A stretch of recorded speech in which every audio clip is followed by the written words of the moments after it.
wherever you were, whichever character you identified with in that little short, this is for you. What I'm here to do today is invite you to create a morning that's powerful so that you can be powerful. Cool? Say powerful. What is powerful? One more time. Powerful. Powerful. Nice job, guys. So before we dig into what it takes to create a powerful morning, I want you to ask yourself why. Now, you didn't know that I was going to be here. When I do workshops outside of here, people sign up, they buy tickets, and they come to this specifically. You didn't have that intention when you came here. But since you're here, and I'm speaking, what is your intention for this next 45 minutes, hour and a half? What is something you hope to get out of this? First thing comes to mind, write it down. Could be in your 30-day plan. Come on, guys. Write it down. Write an intention of what you hope to gain from this morning. Why? What and why? Anyone want to shoot something off top of mind? Just something that they feel like maybe less than stellar in their morning rituals, or Why do I get up? why do I get up? Can I answer that question for you? Anybody else? Redefine my routine. Redefine your routine. Cool. Anyone else? How to start my day powerfully. How to start your day powerfully. I like it. Any other like specific examples of something that's not working for you right now? Okay, if you've written it down, great. Did you have something? I just get distracted sometimes. Distracted? I'm sure everybody shares. Sort of meander through I your call morning? bunny trails. Got it. Those plot bunnies will get you. So watch out. Cool. So whatever your purpose was, my purpose in being here is, again, make a morning that works for you. I believe that it's not just about your morning. So I wake up at 4 a.m. And that sounds crazy to some people, but it's not that crazy. I wake up that early because for me to do the things that matter to me so that I can be me before anybody else is up, I need that time. I'll touch more on that in just a moment. Now before I got to this point, and I haven't told you other rituals I have yet, I want to walk you through a little bit of my journey. So I had a deep practice called quiet time when I was growing up. I was raised in a Christian home, and my parents instilled in me, like, wake up, read your Bible. Wake up, read your Bible. Wake up, read your Bible. Which was great. The problem was I spent a lot of mornings in my head, like thinking about all the things, and not, like, there was no movement in my body. There was no sense of even why I was doing it. I was just kind of going through the motions. In college, I didn't really have a morning routine. It was a big if. So if I got my studies done, I'd wake up at 3 in the morning because I was no good at night. I was that first guy in the video. Falling asleep at 5:30, no good to do my homework in the evening. So if I got my stuff done in the morning, then maybe I'd go for a walk, maybe I'd have some time of prayer, maybe I'd have some reflection or orientation, maybe. But I spent a lot of college just getting stuff done. Then I worked in real estate for a couple of years. I didn't know how to disengage from that occupation. Anyone else have that issue sometimes? Not able to unplug from what you do? Okay. So when I was in real estate, I was constantly anxious and thinking about, like, I need to do this, I need to do this, I haven't done this. And my personal life just tanked. I went broke. Like, everything just kind of crashed down around me, and I had no anchors and no rituals. At this time, we'd had our first child, my wife was expecting our second, like, really crazy time for us. And I had no anchors to hold me into who and how I wanted to be in the morning or throughout the day. And then last year, due to a schedule change at our work, I just knew that I had to figure this out. If I was going to be on the floor working with people at 6 a.m. 3 days a week, I had to be there. I had to be ready. So I had to figure this out and dive into things I'd collected, Miracle Morning, other resources, and just play with what works for me, what do I need to do so that I can be me, the best me all day. Everybody tracking so far? So that's how we get to now. So I wake up in the morning, and instead of feeling anxious and in my head, instead of feeling like I'm stressed out, worn out, wiped out, I wake up and I'm grateful. And I'd like to say that this is innate, but it's not. Like, I've had to work at this. I wake up and the first thing that comes to my mind is like, I love my life. I love my daughter, Hosanna. I love my son, Theo. I love my daughter, Selah. I love my wife, Courtney. I love who I am. I love where I am. And I love what I choose to be about and what I choose to do.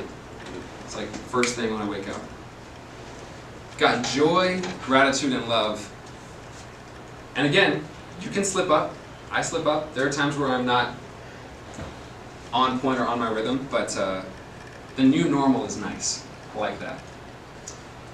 More than ever before, I'm cultivating my purpose and passion. So this writing, speaking, coaching thing, still new.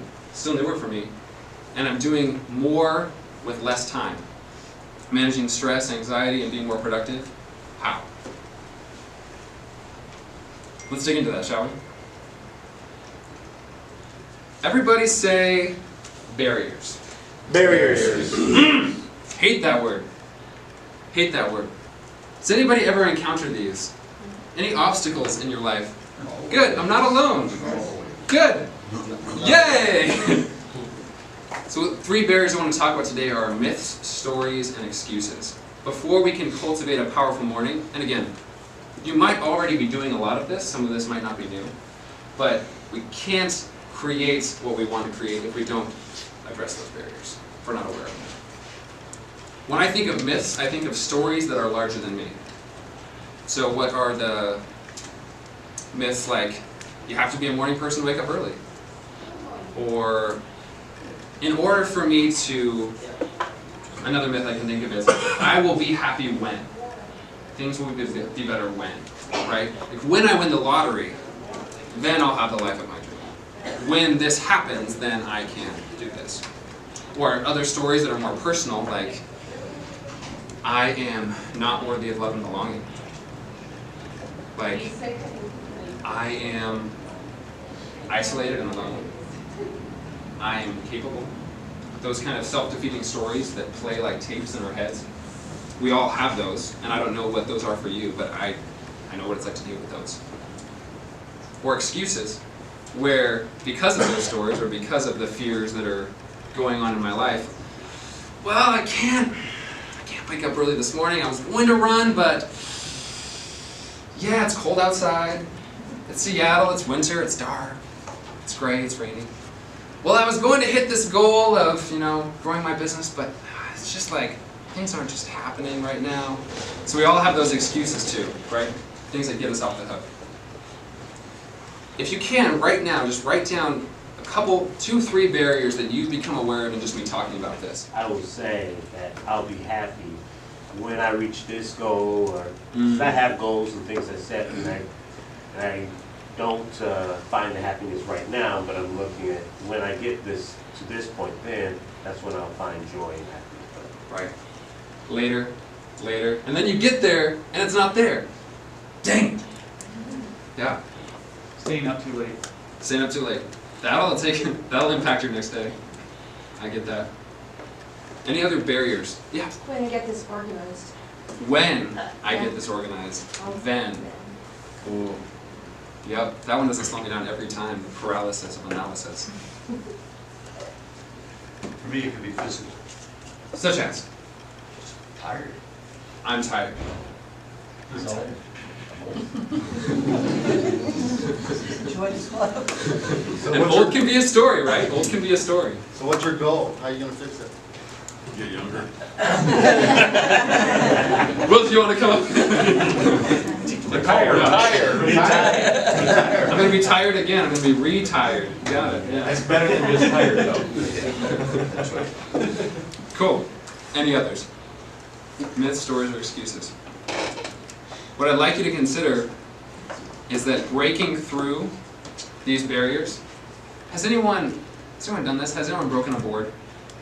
Have you ever done this? Okay, so tell me about that experience. Breaking the board, like punching through. Yeah. So walk me through that.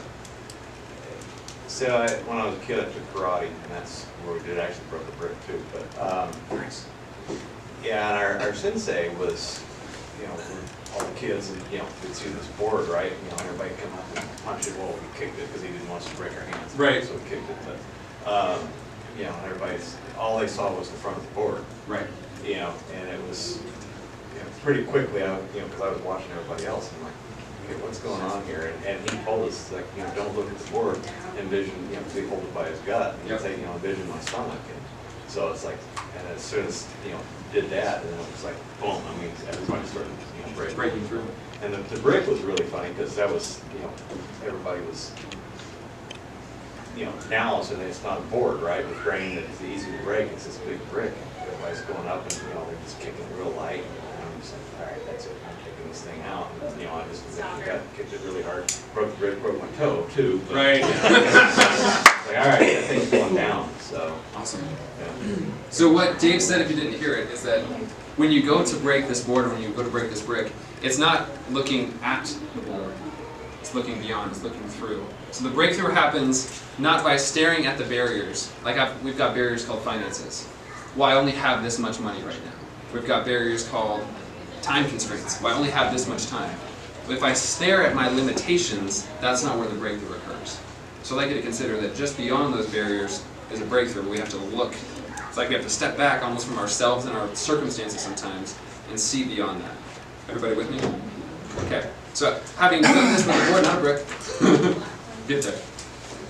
There's some experience. So just visualize that as we're moving through, that when you're encountering those barriers today and beyond, that's an opportunity for you to look just on the other side of those things. Cool?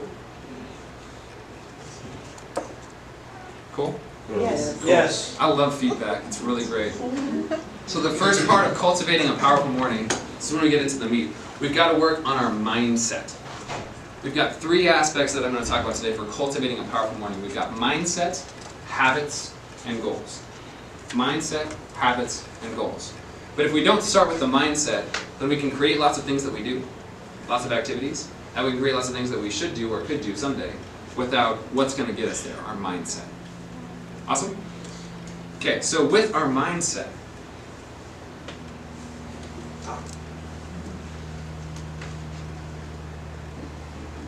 we've got a choice every moment, moment by moment. From the first moment we wake up, I used to identify pretty strongly with this way of being, believe it or not. Wake up and like, stressed out, got things to do, I'm not making it happen. Insecure, angry, so-and-so cut me off in traffic yesterday, this thing happened. All that negative energy was just, it feels like a default. Hopefully not just to anybody else, but it feels like a default to me. Like, we've got a neural superhighway called negativity. What's wrong, what's not working, how I can look good, not look bad. Like, all those things are just there, given. So cultivating this other way of being, and there's other feelings too. I don't think sadness is a negative emotion. Like, there's a place for sadness, there's a place for fear even, there's a place for anger. But when we're living here, we're just reinforcing those ways of being. We're reinforcing that thought pattern. And what I've had to do for myself, and what you guys are working on as well, is cultivating a scenic byway called positivity that can grow into the next superhighway. But it's a practice, it's a process. So how do we do that? It starts with belief. What do I really believe? What do I believe about me? I'm not even talking theology or doctrine or dogma at this point. I'm just like, what do I really believe? I think that we live out of our deepest beliefs. So when I'm living insecure, my belief is that this is not a safe space. When I am living fearfully and not taking the next step on those goals that I even feel inspired to take, I believe that I can't do it. Okay? So cultivating confidence, clarity, and creativity starts with and ends with, comes back to that belief. And here are some ways to practice that, to put that belief formation into practice. Affirmations. Oh my gosh, you guys, this is going to be a fun part. I'll get there in just a second. Gratitude. Affirmations are saying positive, true things of yourself or of others. A lot of us are great at doling out compliments that we mean sincerely, but have a much harder time receiving them. Right? It's like we have this built-in programming that, say you're handing me, do you garden at all? Garden? Not much, but. Hand me a seed. Hand me a seed. So it's like, your name. Brad. Ben. Great to meet you. So Brad hands me a seed, and the seed is a compliment. Default reaction? Whoop! Check that. Oh, it was a positive thing? Nope. Don't believe it. Don't believe it. then someone says something that's cutting and sharp and hurts my feelings, instantly, oh, right? So we have that built-in programming that we just reinforce over and over to take things personally that are harmful and hurtful, and to throw away that stuff that is meaningful and inspiring. So once you see that, you can start to catch that. I can pause and go, thank you. Start to receive that. And then with affirmations, you can do that for yourself. Start to love yourself like you want to love others as well. And we'll talk more about that in just a moment. With gratitude, you get to express that to others. Thank you. Thank you. Thank you. I get to open myself up to a loving space just by nature of noticing and appreciating something. Wow, that was really cool that you did that. Thank you, Robert. Appreciate it. With all of these, we have a choice, moment by moment. Like there's the instinctive reaction that I just talked about of what am I going to choose to do with that word that someone said to me, that event that happened. And then there's the ongoing choice of how am I practicing and posturing this way at be. Is everybody tracking so far? I realize it can seem a little abstract. It'll be better when we practice this. And then why? So with me, if I don't have a clear sense of my purpose, if I don't have a clear sense of where this is going and why it matters, I get really disoriented pretty quickly. Is anybody else like that? Is that just me? It's just me? Well, that's okay. I'm okay with that. So for me, grounding that sense of this is why I'm doing. Like I'm here to see people be their full, authentic selves, live their purpose and passion, and create love in all they do. That's my purpose. That's why I'm here. Okay. I can get behind that. I can step into the fear that exists in that space. I'm okay with that. Now, gotta start by noticing those barriers, noticing that internal soundtrack that's playing, those stories, those myths, those excuses. Affirmations are where we get to change the programming, change the pathway, speak to ourselves like we would speak to others.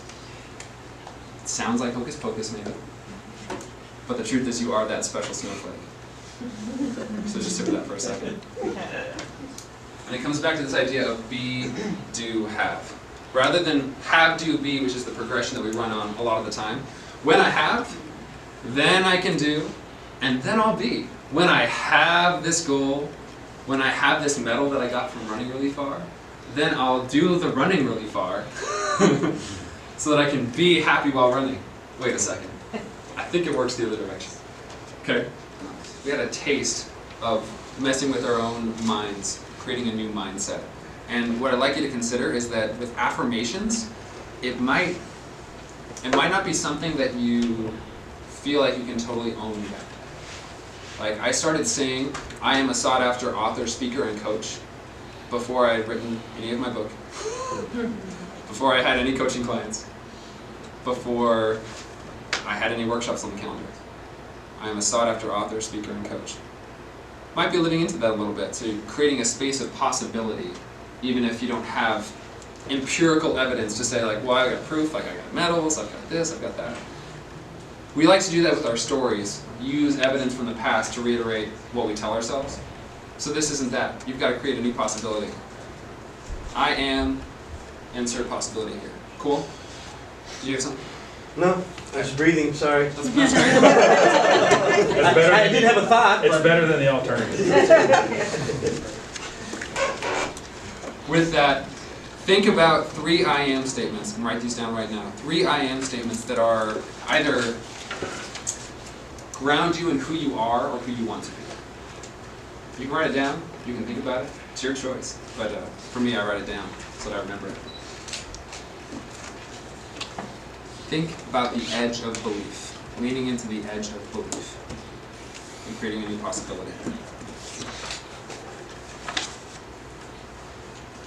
How are we doing on time, Christine? Good. Sweet. So because we've got this split into 2 sections, a couple things are going to get moved around just so you know, but I'm going to proceed into habits. Everybody say habits. Habits. Nice job. When I do this workshop, most of what people are here for is this part. Habits. Like I think, powerful morning, powerful you. Well, tell me what to do. So here's the good news, we get to do some things. And here's the other news, which is You get to do some things.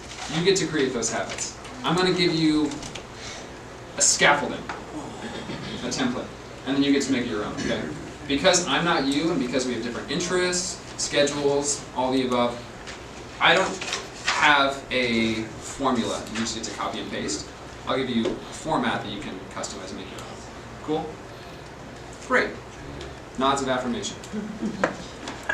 So with this, practices, rituals and rhythms, space and structure. I'm actually going to start at the bottom and move to the top. I spent lots of my childhood with structure, lots of my adulthood with space, and I found that both are important. If you don't have space of time or of energy to build out a morning that works for you, then you're not going to do it. You're going to shower, you're going to eat your breakfast, you're going to get in the car and go out the door. Because that's all I have time for. That's all I have space for. So that's all I'm going to do. I'm going to do the bare minimum that I have to because that's all it is. So you've got to start by creating space. Then with that space comes the structure. What the hell am I doing? Do I know what I'm doing with this time? Am I just like scrolling through Facebook? Am I reading the paper? Am I falling back asleep? Am I hitting the snooze button 3 times? Whatever your current rituals are, whether they're working or they're not, you have space for something. Have you created the structure that helps you do what you want to do and be how you want to be? Within that structure, we've got rituals and rhythms. So there's some overlap here, but an example of a rhythm would be, I fall asleep between 10 and 11 most nights, so that I can wake up at 4, 6 days a week. If I stay up to 2 o'clock in the morning, there's going to be an impact on that rhythm, and that's going to ripple into the rest of my following day. So one example of a rhythm. A ritual would be ending my showers cold. So I like taking hot showers. Hot showers are great. But I end my showers cold, because then it's just awake, enlivening, and it's also, going from hot to cold is the quickest way to activate that parasympathetic nervous system, just throwing that out there. What I do is I lie on the floor, and I breathe, even for as little as 10 minutes, and just repeat a mantra like, be now, live here, love this. That's my mantra. Basically just bringing me back,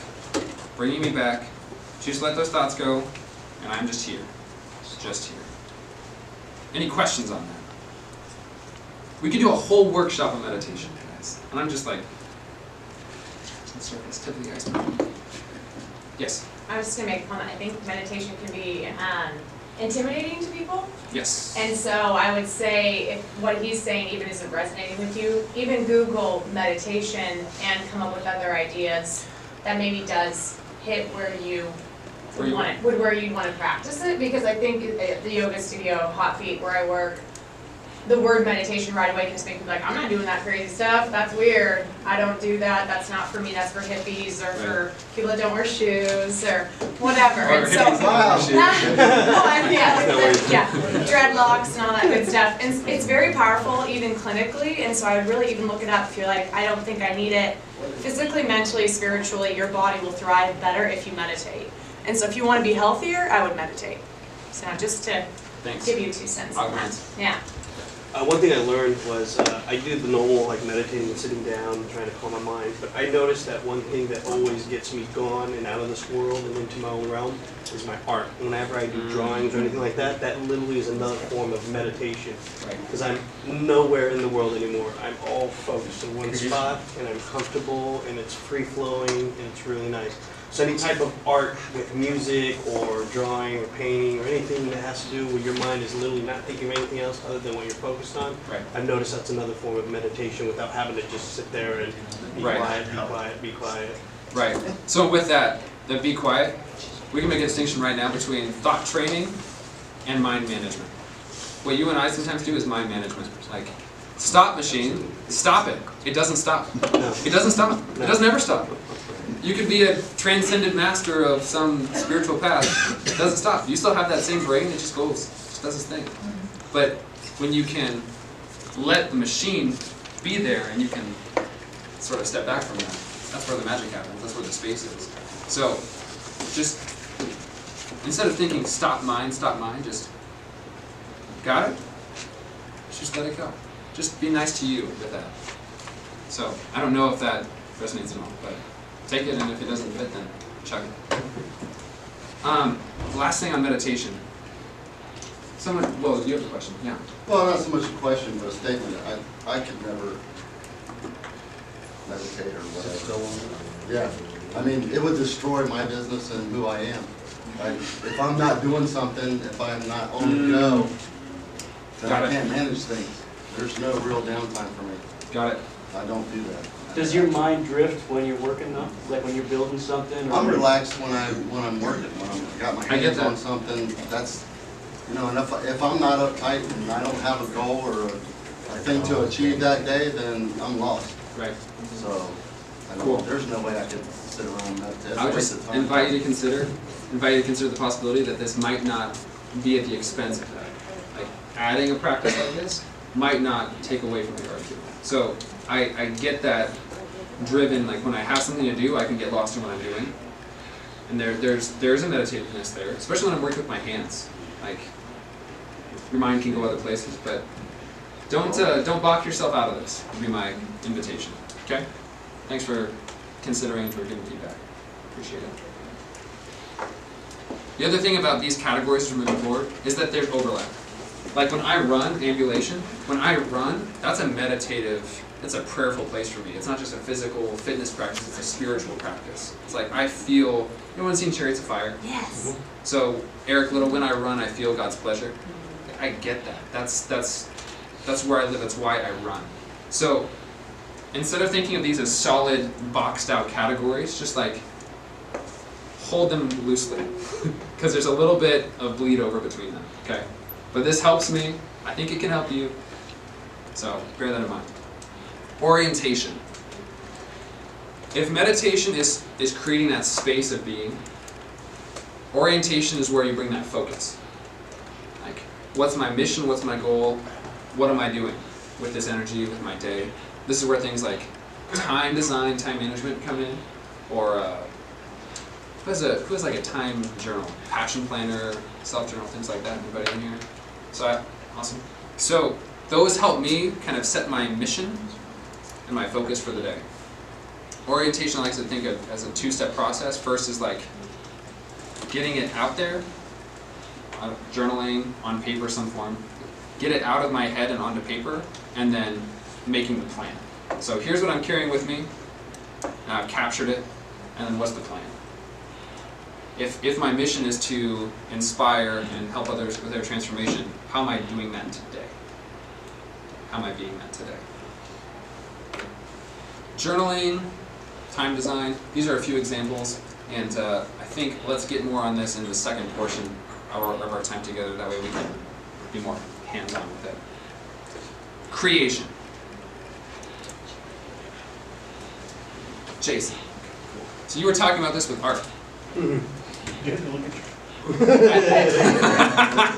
That's awesome. So every morning, I get to do something that inspires me. Now, a lot of my work is writing, and so if I'm already writing and journaling, if I'm already getting things on paper, like that can flow into some of the work that I'm doing. But before I show up on the clock anywhere, even as a business owner, before I show up in that space, I'm creating something that matters to me. So I don't know what your art is. It could be knitting. It could be poetry. It could be something like working on your car. Maybe that, and maybe it's not something that's quiet that can happen at dark 30 while everyone's sleeping. But I want you to think about how can you bring your passion, things that bring joy to you, into your day every day. If you're not living your passion already in everything you do, and I think some of you are, awesome. If you're not, how do you bring this passion, this mode of creation, into your morning, into your day? Any other examples of creation? Music. Music. Sweet. What do you play? Bass. Awesome. So you have fun doing that? Yeah. That sounds like a really soul-nourishing thing to do. Even if it's just no amp required, dun, dun, dun. I can dig that first thing in the morning. I'm gonna create. I'm gonna be doing lots of things throughout the day. Some of them I love, and some of them are less than fun. Just a part of the deal. Not all of my work is fun all the time. but what can I do that's enjoyable, enlivening, inspiring to me right now? For me, a lot of times, that is like recording audio or writing. Cool? Yeah. Okay, thank you. Roger. Hydration. So I mentioned the cold shower. Before you drink your cup of coffee, before you put the water through the beans or with the tea bag, have a couple glasses of water. Just water. You've been sleeping. Your body's dehydrated. You're going to flush out some of what's there, and you're going to open up your mind. Yay! You're going to wake up. No coffee required. But you can do coffee after. But hydrate first. There's a lot of science that I'm not going to cite here about why it's important to drink water first. And one of the great and terrible things about coffee is it's great at flushing things out of your system. So get some water in your body before you drink your coffee. Cool? I'm not going to tell you to kick your coffee habit. I enjoy coffee. But you don't need it, and you don't need it first thing. Drink some water. We're running short on time. And then ambulation. So move your body. Move your body. For me, this is my morning run. Yes, I run barefoot if you're curious, most of the time. Do you really? I do. And in sandals for longer You have distances. flat feet on pavement? No, you don't. But whether you love to run or swim, or you just like to go like hit the elliptical, do something really best more than 20 minutes. It gets your body going. To change your state, you've got to add heat, right? Talking chemistry. So move your body. I don't care again what this is, but if you don't like it, then it's not going to be sustainable. Yes. What advice do you have for people that it takes everything they got just to get in the shower? How about a morning walk? Right? Sounds great. Stretching. Yeah. There, I should probably ask you this, but my Yes. mom does these stretching videos. I forget the name of the woman who does it, but they're great. 20 minutes. Awesome. No, stretching's great. When your job is walking. Right. When you're gonna walk 9 miles in a day, Nice. it's hard to do something like that, but stretching is a good. And then close the book on your day. Go to bed. Cool?